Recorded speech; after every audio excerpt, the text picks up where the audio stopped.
And welcome to ETV, entertainment television everywhere in the Treasure Valley. I'm your host, Brad Rowan, and this week we're going to cover all the cool stuff as far as events and things to do, plus it's Weddings Week. But before we get into that, we're going to find out all the cool movies that are coming out, and here's Sean the Movie Guy. He retires in a few days.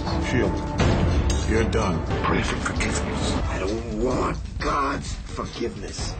I want his help. Apologies to Brooklyn's finest, a new gritty cop drama starring Richard Gere, Don Cheadle, and Ethan Hawke that opens this week. But like it or not, there's really only one movie to talk about, and that would be Tim Burton's Alice in Wonderland. There is a place, like no place on earth.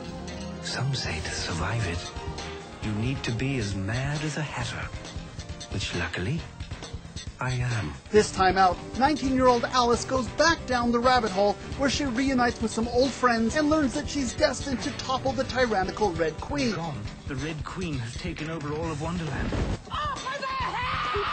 Now, as you might guess in a film by Tim Burton, Alice in Wonderland is a visual treat, and the madcap performances, enhanced by CGI wizardry, are simply wonderful.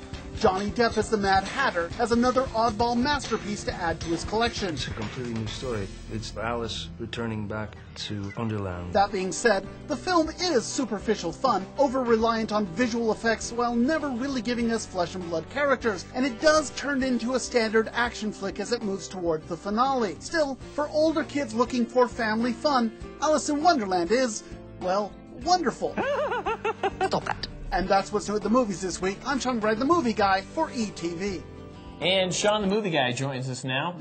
Sean, I'm not a huge Tim Burton fan. He kind of freaks me out a little bit. So, Alice in Wonderland, good for the kids, not so good for the kids? I think Alice in Wonderland is a lot of fun. I think it's one of Tim Burton's better films.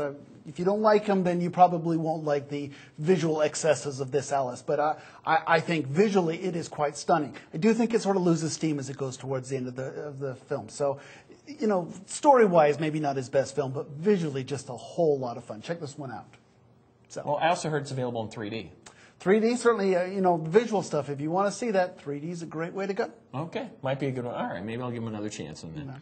All right, what's new on DVDs for us? And you're talking about maybe for kids, there's a great film called Where the Wild Things Are. It almost made my top 10. I think it's a wonderful film. Check out Where the Wild Things Are. We've also got 2012. That's going to be the big film because, let's face it, those big disaster movies do very well. Another great kids film, Ponyo. It's by Miyazaki, who's a Japanese filmmaker. He's been described as the Walt Disney of Japan. Oh. Just a great, and a lot of people didn't see this. I think Ponyo is a lot of fun.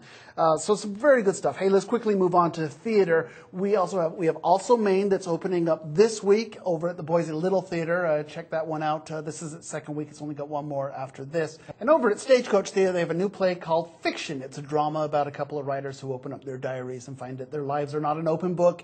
Go to Stagecoach Theater's website for tickets and information. Sounds pretty good. Now, I think we're skipping the Oscars. We're going to say that a little bit later. We're certainly going to talk about that. In the next break, we will talk about Oscar picks. Sounds good. Thanks, Sean. Okay.